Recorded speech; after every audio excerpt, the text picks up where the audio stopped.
cannot ever think of future without thinking of the young generation. And I always say this, our seats and our places have to be inherited one day to another generation.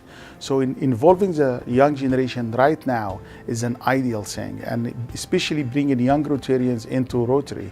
Because when I joined Rotary, I was 35 years old. I know, considered at that time very young, and now I'm 55.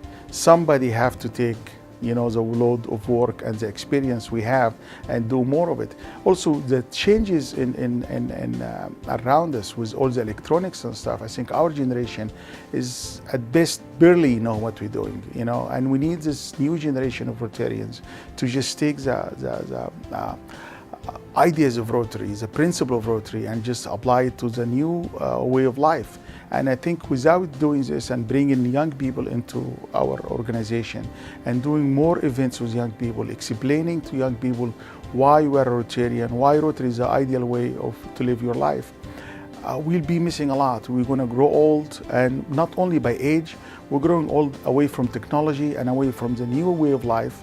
I think Rotary is not going to survive without it. And if Rotary built to have peace around the world, the only way we can do that is the new generation. I think the future of Rotary does fall on the next generation, no doubt.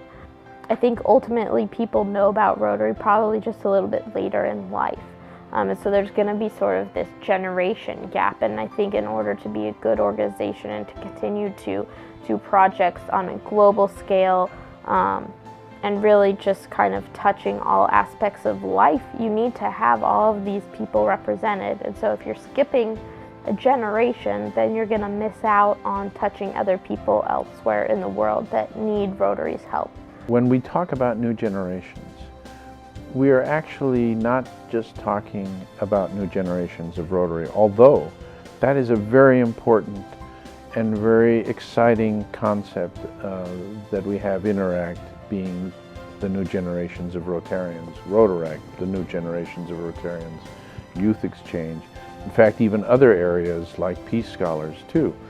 But that is what I think is the real meat of new generation service. We're talking about new generations of the world, and we have established 4 new generations programs. If we don't bring 25-year-olds, 24-year-olds into Rotary, 32-year-olds, then Rotary will have some problems in the future. So it's very important that we do bring in the new generations of Rotarians as we give service to new generations, even if they're not Rotarians.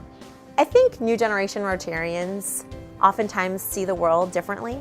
I think they see the world with a social media view. They understand that there's so many options out there, and they're excited about these options. I think they understand Rotary to be a service organization, and they understand that it's important that we get involved in our generation. But I think they also see it as so much more. I think service above self is such a spectacular statement, because where else can you do it? Rotary provides that perfect platform to be able to come, be in connection and fellowship with each other. And as our world continues to get smaller with technology and traveling, this is the generation that needs to embrace it, and it's our job to make a difference.